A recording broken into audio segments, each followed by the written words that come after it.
주보를 한번 볼까요? 오늘 주보를 보면은 오늘이 무슨 주일이다 이렇게 되어 있나요? 주보에 보면은 순서지 위에 대림절 두 번째 주일 이렇게 되어 있습니다.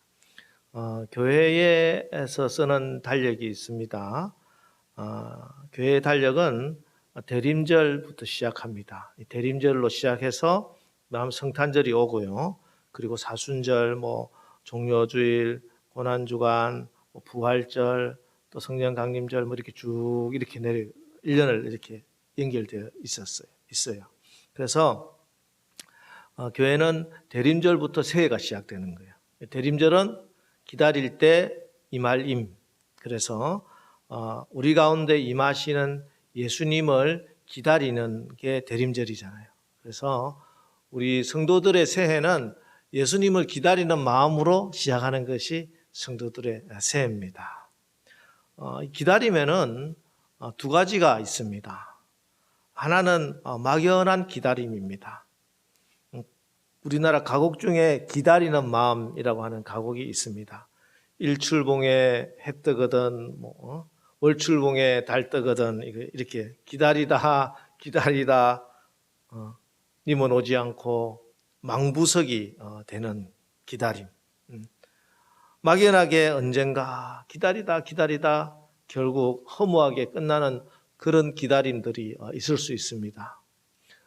또 동료의 섬집 악이라고 하는 그런 동료가 있습니다. 아이들 그 자장가로 많이 부르는 거. 엄마가 성그늘에 굴 따러 가면 이렇게 시작하는 그런 동료가 있어요. 그 동료 2절에 이렇게 되어 있더라고요. 아기는 잠을 곤히 자고 있지만 갈매기 울음소리 마음이 설레어 다 못 찬 굴바구니 머리에 이고 엄마는 모래길을 달려옵니다. 일을 하면서도 늘 아기가 마음에 짠하게 있어가지고 아이가 엄마 기다리다고 잠이 들었으니까 그것을 생각하고 있다가 결국에는 이 바구니에 굴을 다 채우지도 못했는데 엄마가 머리길을 막 달려서 아기한테 와서 아이를 품는 거, 이런 기다림이 있지요. 오늘 우리가 기다리는 절기 대림절을 지키고 있는데 우리가 기다리는 기다림, 기다릴 수 있는 근거가 뭐냐? 그것은 지금도 우리를 너무 생각하고 계시고 손바닥에 이름을 적어놓고 아버지 하나님께 간구하고 기도해 주시고 중보해 주시는 그 예수님의 사랑이에요. 그 예수님의 사랑을 우리가 기다리고 있습니다. 그 예수님께서 우리에게 주신 약속의 말씀을 붙들고 우리가 기다리고 있는 거예요. 요한복음 14장 1절로 3절에 너희는 마음에 근심하지 말라. 하나님을 믿으니 또 나를 믿으라. 내 아버지 집에 거할 곳이 많도다. 그렇지 않으면 너희에게 일렀으리라. 내가 너희를 위하여 거처를 예비하러 가노니 가서 너희를 위하여 거처를 예비하면 내가 다시 와서 너희를 내게로 영접하여 나 있는 곳에 너희도 있게 하리라. 예수님이 말씀해 주신 그 말씀, 내가 너희를 위해 거처를 마련하면은 그리고 나서 내가 너희를 꼭 데리러 오마. 내가 너희에게 오겠다. 이 말씀을 너무너무 귀하게 붙들고 이 말씀을 의지하면서 주님을 기다리는 거예요. 여러분, 이번 주에 제가 말씀을 준비하면서 기다림에 대해서 묵상하는 가운데 제목을 기다리는 것이 영성이다 그렇게 잡았습니다. 왜 기다리는 것이 영성인가? 여러분, 기다린다는 것은, 우리가 예수님을 기다린다는 것은 예수님을 사랑한다는 것입니다. 사람도 사랑하는 사람을 오랫동안 보지 못하면 기다려지잖아요. 그 사람하고 오래 만나지 못했는데 기다려지지 않는다면 나는 그 사람을 사랑하고 있지 않은 거예요. 여러분, 지금 우리가 신앙생활을 하면서 이 땅을 살아가면서 내 마음속에 예수님이 기다려지십니까? 내가 정말 예수님을 사랑하는 사람은 예수님이 지금 말씀으로 성령으로 나에게 오실 것을, 또 궁극적으로 심판주로 이 땅에 다시 오실 예수님을 기다려줘야 됩니다. 그게 예수님 사랑하는 사람들이야. 사랑하는 그분을 기다릴 줄 아는 거, 이게 사랑을 하는 것입니다. 그리고 예수님을 기다린다는 것은 그분을 믿는다는 것이에요. 그분을 믿지 않고 그분이 주신 말씀이 믿어지지 않으면 기다릴 수가 없죠. 기다리려고 하는데 그 기다림을 방해하는 여러 가지 일들이 일어나잖아요. 환경적으로 또 여러 가지 상황적으로 내가 기다릴 수 없는 일들이 막 일어남에도 불구하고, 그래도 불구하고 내 자리를 지키고 버티고 견디면서 그 예수님이 오실 때까지, 나에게 오실 때까지 기다릴 수 있다는 것은 예수님을 정말 믿는 사람만 기다릴 수 있습니다. 예수님 말씀을 정말 믿는 사람만이 기다릴 수 있어요. 그렇지 않으면 다 떠내려가게 되어 있습니다. 왜 예수님이 기다리라 했는데 그 자리를 지키지 못하고 떠나버리고 내 마음대로 생각하고 판단해버리느냐? 예수님이 주신 약속의 말씀이 믿어지지가 않아서 그래요. 정말 믿는 사람은 예수님이 너희가 나를 기다리라 하셨으면 기다리는 사람이 될 수 있는 거예요. 그리고 그분이 아닌 다른 사람에게 다른 곳에 소망을 둔 사람은요, 그분을 기다리지 않습니다. 소망이 딴 곳에 있는 사람들은 그분을 기다리지 않고 딴 곳으로 갑니다. 그런데 나의 소망이, 유일한 소망이 그 한 분인 사람은 그분 외에는 다른 대책도 없고 대안도 없고 희망도 없고 소망이 없기 때문에 그분이 오실 때까지 그분만을 기다리며 참고 인내하고 있는 것입니다. 그래서 오늘 예수님을 기다리는 우리의 기다림이 예수님을 사랑하는 것이에요. 예수님을 기다리는 그 마음이 예수님을 사랑하는 마음이고, 예수님을 기다릴 수 있는 그 믿음이 예수님을 믿는 믿음이고, 예수님을 소망하며 기다리는 그 소망이 예수님께 대한 소망입니다. 그래서 기다리는 것이 영성이다, 이렇게 말씀할 수가 있습니다. 오늘 본문 말씀은 이스라엘과 블레셋이 전쟁을 앞두고 있는 상황입니다. 이스라엘은 블레셋과 영원한 적이고 항상 극복할 수 없는 그런 아주 강력한 대적이었어요.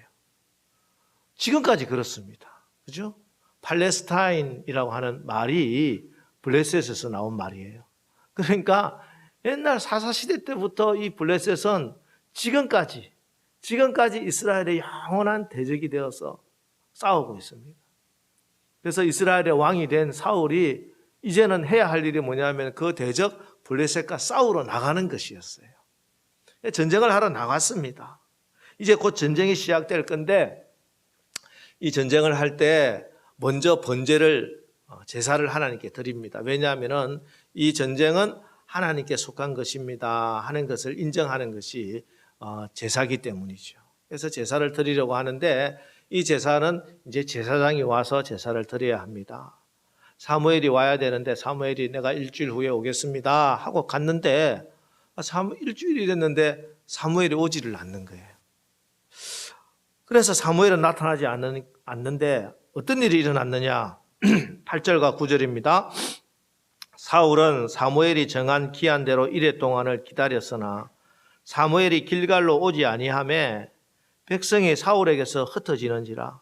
사울이 이르되 번제와 화목제물을 이리로 가져오라 하여 번제를 드렸더니, 기다리던 사무엘이 오지 않으니까 이스라엘 백성들의 마음이 막 동요하기 시작했습니다. 왜 안 오지? 무슨 일이 생겼나? 그러면서 지금 눈앞에 보니까 블레셋 군대들은 이제 공격을 해올 채비를 하고 막 모여들고 이러니까 백성들이 흩어지기 시작합니다.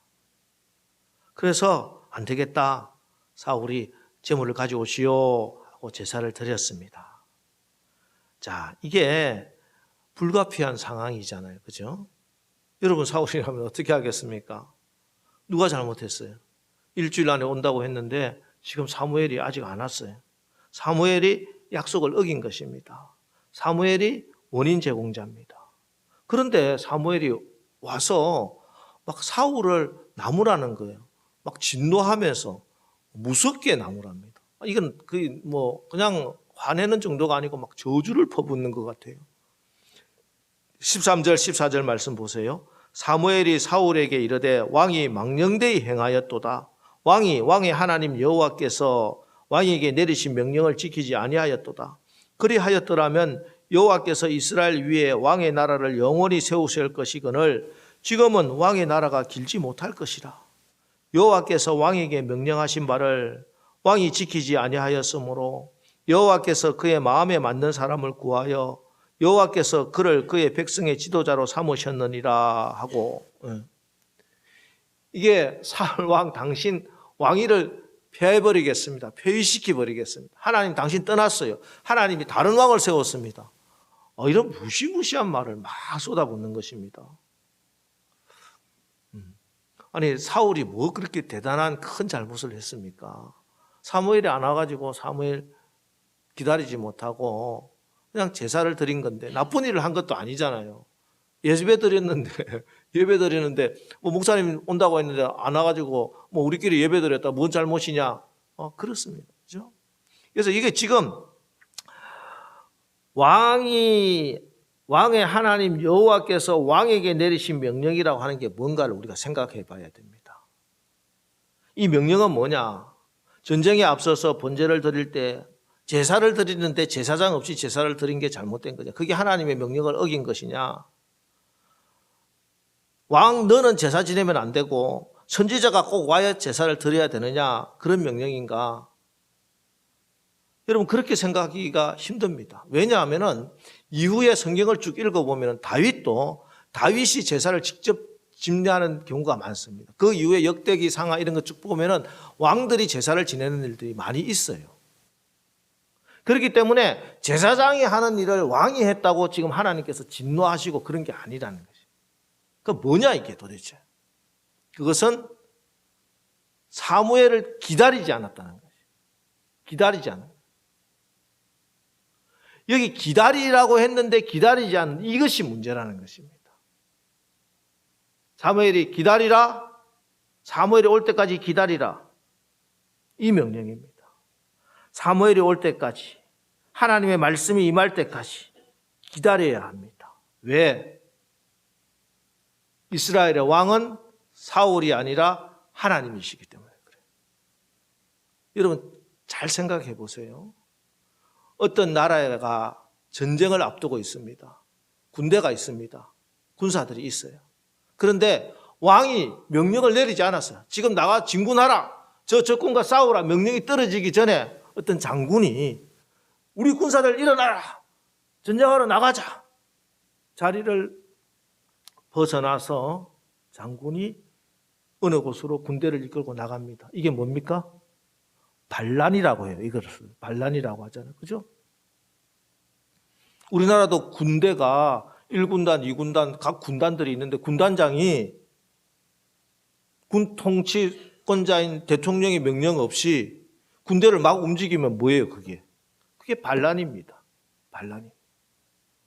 하나님이 보시기에 지금 사울이 하나님의 명령을 가지고 오는 사무엘을 기다리지 않고 자기가 제사 지내고 자기가 판단하고 자기가 움직이려고 하는 것, 이것이 바로 하나님께 대한 반란으로 하나님은 보신다는 것이에요. 여러분 이스라엘에서 가장 중요한 하나님의 명령은 뭐냐 하면은 하나님이 이스라엘의 왕이다 하는 그 명령입니다. 하나님이 왕이시다. 하나님이 왕이시다. 그래서 여기 기다리라고 하는 것은 네가 아무리 사람의 왕이라 하더라도 이스라엘의 진짜 왕은 하나님이다 하는 그 말씀입니다. 그렇기 때문에 아무리 자기가 왕이라도 진짜 왕의 명령 떨어지기 전에 어떤 부득이한 이유가 있다 하더라도 내 소견대로 내 마음대로 판단해서 움직여도 되는 사람은 없다는 것입니다. 그것이 하나님 앞에서 망령되이 행한 죄라고 말씀하고 있는 것입니다. 예, 이것이 사울이 제사장이 드려야 할 제사를 내가 드렸다, 제사장의 권리를 침범했다, 이런 이야기가 아니라는 것이에요. 여러분, 그래서 기다리면 영성입니다. 기다릴 줄 안다는 것은 그분의 권위를 인정한다는 거예요. 하나님의 권위를 인정해 준다는 것입니다. 내 삶을 결정하고 주관하고 이끄시는 분이 하나님이라는 사실을 인정하는 사람은 기다릴 수 있지만 내 삶의 주인이 내 것이라고 생각하는 사람은 기다리지 못하고 내가 판단하고 내가 막 움직이기 시작하는 것입니다.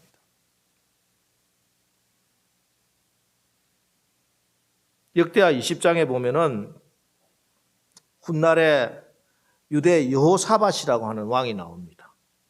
엄청난 규모의 군대들이 대적이 일어났습니다. 적어도 3개 나라의 군사들이 연합을 해서 유다를 침범하기를 시작합니다. 이 소식을 들은 여호사밧은 가슴이 철렁 내려앉지요. 그런데 이때 여호사밧은 어떻게 하느냐? 군대를 모으라, 작전을 하자, 어떻게 하자, 그렇게 하지 않습니다. 역대하 20장 3절, 여호사밧이 두려워하여 여호와께로 낯을 향하여 간구하고, 이렇게 되어 있습니다. 그렇지요. 이렇게 사울도 여호사밧도 두려운 마음은 똑같습니다. 그죠? 적군이 앞에 있고 백성들은 우왕좌왕하고 내가 계산을 해보니까 싸워서 이길 그 가능성은 없고 두려움이 막 밀려옵니다. 어쩔 수가 없어요. 산더미 같은 문제가 우리 앞을 확 밀려오는데 두렵지 않은 사람이 어디 있을까요? 그 두려움이 있다고 믿음이 없는 사람이 아니야. 믿음의 사람도, 예수 믿는 사람도, 여러분 예수 믿는 사람이라고 두려움 없습니까? 경제적인 어려움이 밀려오고 생각지도 못한 큰 질병으로 우리 가족 식구들 누가 한 명이 덜컥 암이다는 소리를 들으면 얼마나 두려워요. 그게 두렵지 않다. 나는 믿음의 사람이다. 그건 사람이 아니에요. 얼마나 두려운지 몰라요. 가슴이 부들부들 떨리고 잠도 못 자고 두려움이 옵니다. 그런데 이 두려움 앞에서 어떻게 하느냐? 내가 결정하고 내가 마음대로 하느냐?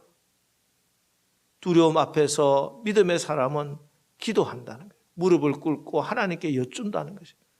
기다릴 줄 아는 사람입니다.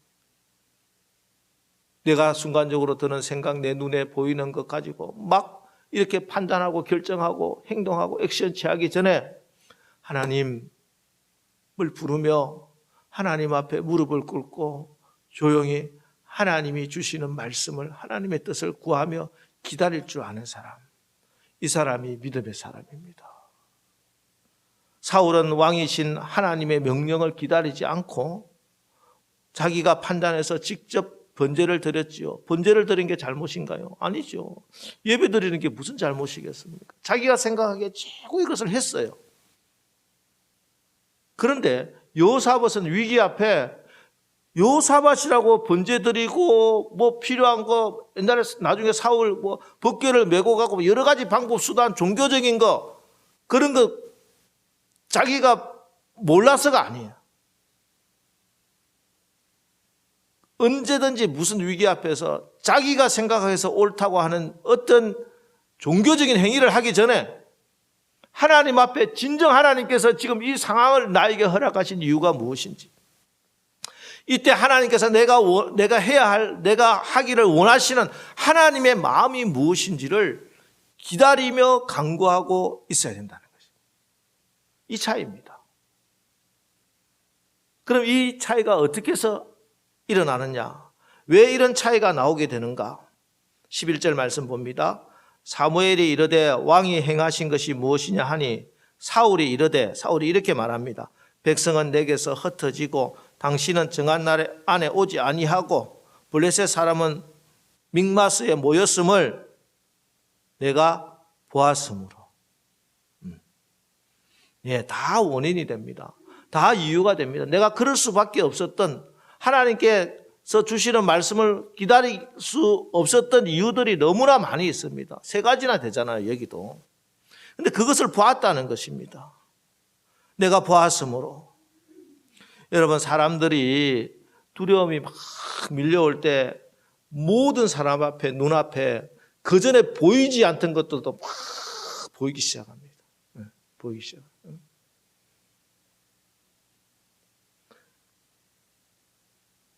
이때 눈에 보이는 그것을 확 붙들고 믿느냐, 아니면 보이지 않는 하나님을 믿느냐, 이 갈림길에 서게 되는 것이에요. 우리가 지난 몇 달 동안 사도신경 말씀으로 말씀을 나눈 것이 무엇인가? 그것은 나는 보는 것으로 살지 않겠습니다. 나는 내가 지금까지 알고 있던 상식으로 살지 않겠습니다. 나는 지금 내가 막 느껴지는 그 느낌으로 살지 않겠습니다. 나는 믿음으로 삽니다. 이것을 확인한 것이에요. 몇 달 동안 확인한 것입니다. 여러분, 히브리서 11장 1절 우리가 너무나 잘 아는 말씀, 믿음은 바라는 것들의 실상이요 보이지 않는 것들의 증거니. 제가 이번 주 설교를 준비하면서 이 말씀 가운데 새롭게 또 깨달은 것이 있습니다. 그렇구나. 믿음은 보이는 것들의 증거가 아니구나. 믿음이라고 하는 것은 보이지 않는 것들의 증거구나 하는 것을 다시 깨달았습니다. 사실은 보이는 것들의 증거들은요, 하나님의 말씀과 믿음과 전혀 상관이 없어요. 여러분, 우리가 살아가다 보면은 눈에 보이는 여러 가지 일들이 있잖아요. 하나님의 약속, 하나님의 말씀과 맞아 떨어지나요? 그게 눈에 보이는 것이 하나님의 약속의 믿음과 약속의 말씀과 똑같냐 하는 것이에요. 믿음이 보이는 것들의 증거가 막 되면은 이 세상에 믿음으로 살지 않을 사람이 누가 있겠습니까? 안 그렇겠습니까? 왜 이 많은 사람들 중에 믿음으로 사는 사람이 그렇게 작을까요? 세상 사람들은 보이는 것을 믿기 때문에 보이는 것의 증거를 따라가기 때문에 믿음의 길을 못 걸어가는 것입니다. 반면에 우리 믿음의 사람은 보이지 않는 그 믿음을 붙들고 보이지 않는 증거를 믿고 확신하고 붙들고 나가는 것입니다. 그런 믿음으로 나갈 때 하나님께서 보이지 않는 그것이 옳다고 하는 것을, 보이지 않는 그것이 무엇인지를 하나님께서 증거로 보여주신다는 것입니다. 그런데 믿음의 자리를 떠나버리면 하나님이 그 보이지 않는 증거를 보여주시기 전에 이미 그 자리를 떠나버리고 그것을 보지 못하게 되는 것입니다. 여러분, 그러나 사실은 진리는 늘 보이지 않는 것에 있습니다. 그 믿음이 늘 옳다는 것이에요.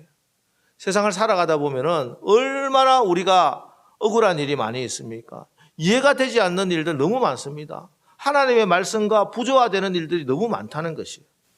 세상 꼴을 보세요. 어디 착하게 살고 선하게 살고 바르게 사는 사람이 형통합니까? 안 그렇습니다.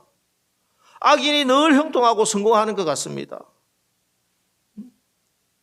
선한 일을 하고 나니까 하나님이 축복을 해 주셔야 되는데 선한 일을 하고 나니까 억울한 일이 더 생겨. 그래서 성경은 뭐라고 말씀합니까? 선을 행하되 낙심하지 말 것은, 무슨 말씀입니까 이게? 선을 행하면은 낙심할 일이 생기지 않는다는 게 아니고 선을 행했는데 낙심할 일이 생긴다는 것이에요. 그래서 낙심하지 말라고 하시는 말씀. 이게 우리 눈앞에 보이는 현실입니다. 근데 이 보이는 것을 핑계로 삼고 이것 때문에 부득이하게 하나님 저는 이렇게 할 수밖에 없었습니다 이야기한다고 하나님이 그래 내가 이해해 줄게 아니라는 것이에요. 그렇게 이야기한 사람이 사울입니다. 근데 하나님은 사울에게 너는 망령되이 행했다고 이야기해요. 내가 너의 왕위를 패해버리겠다고 이야기합니다. 내가 너를 버렸다고 이야기합니다. 여러분, 보이는 것을 믿고 내 마음대로 결정하고 기다리지 못한다는 것이 얼마나 위험한 일인가 여러분 다시 한번 깨달아지시기를 축복합니다. 성경은 말씀합니다. 시편 37편 7절에 여호와 앞에 잠잠하고 참고 기다리라. 자기 길이 형통하며 악한 꾀를 이루는 자 때문에 불평하지 말지어다. 예. 우리가 눈에 보이는 것은 악인들의 길이 형통한 것 같고 그들이 악한 꾀가 이루어지는 것 같기도 하고 악한 상황 가운데 늘 있는 것 같지만 그래도 하나님의 선하신 하나님의 손이 여전히 선을 이루고 계시고 결국에는 우리 하나님이 선으로 악을 이기신다는 사실을 여러분 분명히 믿으시기를 축복합니다. 이 하나님의 성품을, 이 하나님의 능력을 믿고 하나님의 신실하심을 정말 믿고 하나님의 약속의 말씀을 붙들고 소망 가운데 기다리는 삶이 바로 믿음의 삶이에요. 믿음의 삶. 여러분 기억하십시오. 하나님이 늘 옳습니다. 하나님이 옳습니다. 하나님이 가장 정확한 때 가장 올바른 방법으로 가장 좋은 것으로 우리에게 응답해 주십니다. 여러분, 하나님의 일을 하고 내가 기도하고 나갈 때만 내가 계획하는 시간, 내가 기대하는 방법과 너무 다르게 하나님께서 나에게 응답해 주실 때가 많이 있잖아요. 그죠? 나는 급해 죽겠는데 하나님은 너무나 느긋하신 것 같습니다. 그러나 시간이 다 지나고 나서 우리가 지금까지 살아온 신앙생활을 되돌아보십시오. 결론이 무엇입니까 도대체? 우리가 모든 것이 지난 시간 지나고 나서 다시 되돌아보면 우리의 결론은 단 한 가지입니다. 지난 다니엘 기도의 마지막 날 간증하셨던 정윤선 대표님의 그 간증, 그 고백처럼 우리의 고백은 우리가 고백할 수 있는 유일한 간증은 하나님이 늘 옳았습니다. 할렐루야. 하나님이 늘 옳았어요. 여러분, 하나님을 왕으로 모시고 하나님께 이끌림 받고 하나님을 모시고 하나님의 명령대로 순종해 나가고 하나님의 때에 하나님의 쓰임 받는 위대한 하나님의 종들 되시기를 축복합니다. 하나님이 왕이세요. 하나님이 왕이시다. 이 교회의 왕은 하나님이십니다. 목사도 왕이 아니고 기획위원회가 왕이 아니고 당에도 왕이 아니에요. 하나님이 왕이시다. 하나님이 왕이시다. 우리 가정에서도 여러분들이 내 가정의 가장이고 내가 돈 벌어 와가지고 우리 아이들 먹여 살리고 살림 살고 애들 교육시키고 하는 것 같지만 우리 가정의 진짜 가장은 하나님이세요. 내가 일하는 일터에 내가 사장이라고 하더라도 내가 사장이 아니고 내 일터의 주인은 하나님이시다. 그래서 나는 날마다 기도해야 됩니다. 하나님, 우리 교회에 주신 하나님의 꿈이 무엇입니까? 목사가 하나님께 날마다 기도해야 되는 거. 하나님, 이 많은 교회들, 한국에 얼마나 많은 교회, 이 수지 지역에도 얼마나 큰 교회, 대형 교회, 엄청난 교회들 많은데 왜 하필 또 이렇게 교회를 하나님 우리 남설교회를 허락하셨습니까? 하나님이 우리 남설교회를 통하여 하실 일이 무엇입니까 도대체? 날마다 묻고 기도하고. 여러분, 설교 말씀요, 하나님의 뜻을 전하는 거예요. 목사가 배웠던 신학, 철학, 주장, 자기 사상, 그걸 주장하는 자리가 아니라는 것이지. 내 생각과 다르다 하더라도 하나님이 이번 주에 바로 사랑하는 우리 남설교회 성도님들이 살아가야 할 영의 양식을 무슨 말씀 붙들고 이 험한 세상을 이겨나가야 될지 기도하는 가운데 하나님이 주시는 그 하나님의 마음을 전하는 통로인 것이, 그게 설교죠. 가정에서도 마찬가지입니다. 내 가정에 우리 자녀들을 주고 우리 가정을 허락하신 하나님의 이유가 뭡니까? 하나님, 우리 가정에 하나님이 진짜 주시고자 하는 그 복이 무엇입니까? 세상 사람들이 생각하는 그런 돈 많이 벌고 출세하고 그런 복, 그런 거 아니고 진짜 우리 가정에 하나님께서 우리 가정을 세우시고 우리 부부를 부부 되게 하시고 자녀를 낳게 하셔서 우리에게 우리 이 아이를 주셔서 하나님이 이루시고자 하는 그 진짜 축복이 무엇인지 날마다 간구하고 날마다 묻고 날마다 여쭤야 됩니다. 그럴 때 하나님이 하루하루 매일매일 매년 우리 평생에 하나님께서 인도하시는 선하신 인도하심으로 우리를 이끌어 주실 줄 믿습니다. 그런데 다급하다고 상황이 이렇다고 여러 가지 부득이한 일들이 있다고 하나님께 여쭙지도 않고 하나님을 기다리지도 않고 내가 스스로 판단하고 결정하는 것, 이것이 사울이 행한 죄 망령되이 하나님 앞에서 망령되이 행한 죄다 하는 것입니다. 여러분, 이번 한 주간 살아가면서 우리 평생 그래야 되지만 이번 한 주간 특별히 무슨 중요한 결정을 할 때 다시 한번 하나님께 여쭙는 그런 우리들 되시기를 축복합니다. 하나님 마음을 물어보세요. 큰 일이든 작은 일이든 하나님 앞에 여쭙고 조용히 내 생각을 내려놓고 하나님이 여러분의 마음에 말씀으로 주시는 그 하나님 마음과 뜻을 기다리시고 분별하시기를 바랍니다. 사실 이것은 하나님이 여러분을 기다리게 하시는 게 아니에요. 우리를 훈련시키는 게 아니에요. 사실은 하나님이 더 기다리고 계시는 거예요. 보세요. 이사야서 30장 18절. 여호와께서 기다리시나니, 누가 기다리신다고요? 여호와께서 기다리고 계세요. 이는 너희에게 은혜를 베풀려 하심이요 일어나시리니 이는 너희를 긍휼히 여기려 하심이라. 대저 여호와는 공의의 하나님이시라. 무릇 그를 기다리는 자는 복이 있도다. 우리에게 은혜를 베풀어 주시려고 하는 것이. 그런데 아직 우리가 은혜를 받을 그릇이 못해. 지금 우리에게 은혜를 베풀 수 있는 상황이 안 돼요. 우리가 망가뜨려 놓은 주변의 환경과 관계들 때문에 우리가 그 하나님의 은혜를 입지 못해요. 그래서 하나님이 은혜를 주시려고 하나님이 기다리고 계신 거예요. 그 일을 행해주고 계시는 거예요.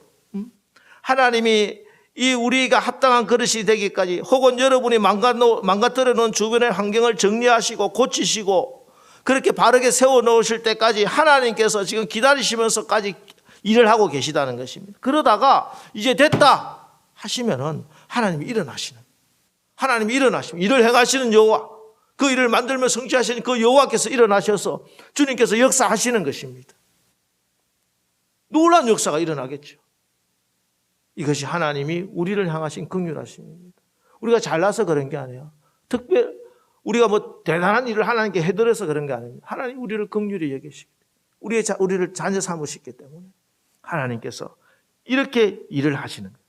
이 긍휼함을, 하나님의 일하심을, 하나님의 긍휼하심을 입은 자가 복이 있는 사람.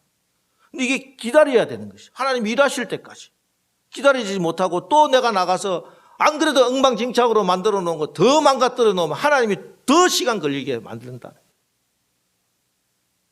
여러분 너무 조급하게 생각하고 판단하지 마시기 바랍니다. 모든 일을 할 때 다시 한번 하나님을 불러보십시오. 내 입에서 결정적인 말을 할 때 한 번만 더 하나님 앞에서 묵도하면 됩니다. 오랜 시간 기도할 것도 있지만 그렇지 않을 것도 있어요. 하나님 한 분만 부르고 심호흡 한 분만 더 하고 내가 이 말을 내뱉어야 되는지 아닌지를 생각하고 말씀하십시오.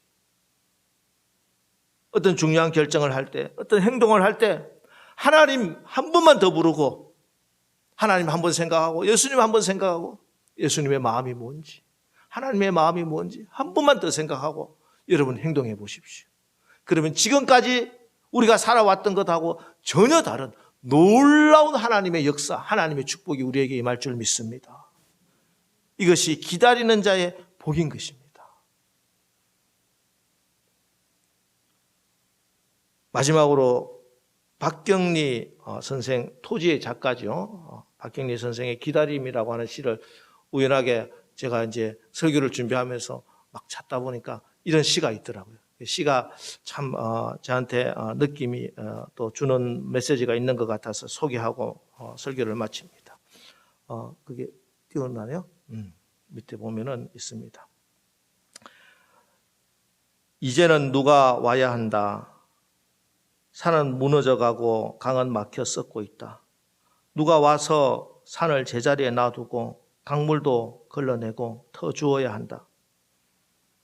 물에는 물고기가 살게 하고 하늘에 새들 날게 하고 들판에 짐승 뛰놀게 하고 초목과 나무와 뭇벌레 모두 어우러져 열매 맺게 하고 우리들 머리털이 빠지기 전에, 우리들 손톱 발톱 빠지기 전에, 뼈가 무르고 살이 썩기 전에 정다운 것들, 수천 년 함께 살아온 것 다 떠나기 전에 누가 와야 한다. 물론 박경리 시인이 하나님을 기다리면서 이 시를 썼는지 안 썼는지는 모르겠습니다. 그러나 저는 이 시를 읽으면서 정말 내가 정말 누군가 와야 되는 것을 기다리고 있는가? 예수님을 기다리는 마음이 이 시인의 마음처럼 절절한가 하고 다시 생각하게 되었습니다. 여러분, 요즘 여러분 무언가를 기다리고 사십니까? 누구를 기다리고 사십니까? 아니, 뭘 기다리기는 기다리고 있습니까? 누군가를, 그리고 무언가를 아직도 기다린다는 것은 나에게 아직도 사랑이 남아있다는 것입니다. 그에 대한 사랑이 남아있어요. 내게 아직도 소망이 있다는 증거가 됩니다. 여러분, 절망이라고 하는 게 뭘까요? 절망은 더 이상 기다릴 것이 없는 사람이 절망입니다. 아무것도 기다릴 것이 없는 것, 더 이상 아무것도 기다릴 사람이 없는 것, 이것이 바로 절망이라고 하는 것이에요. 여러분, 소망의 대림절입니다. 이 대림절 기간 단순히 교회 절기로서 대림절기를 종교생활로 지키는 것이 아니라 정말 예수님을 사랑하기 때문에, 예수님이 주신 약속의 말씀을 정말 믿기 때문에, 내 삶의 소망이 오직 예수님이기 때문에, 그래서 예수님이 내 마음에, 우리 가정에, 또 우리 교회에, 이 땅에 임하기를 기다리고 고대하는 이 대림절 기간 지나는 우리 모두 다 되시기를 주님의 이름으로 축원합니다. 기도하겠습니다. 하나님,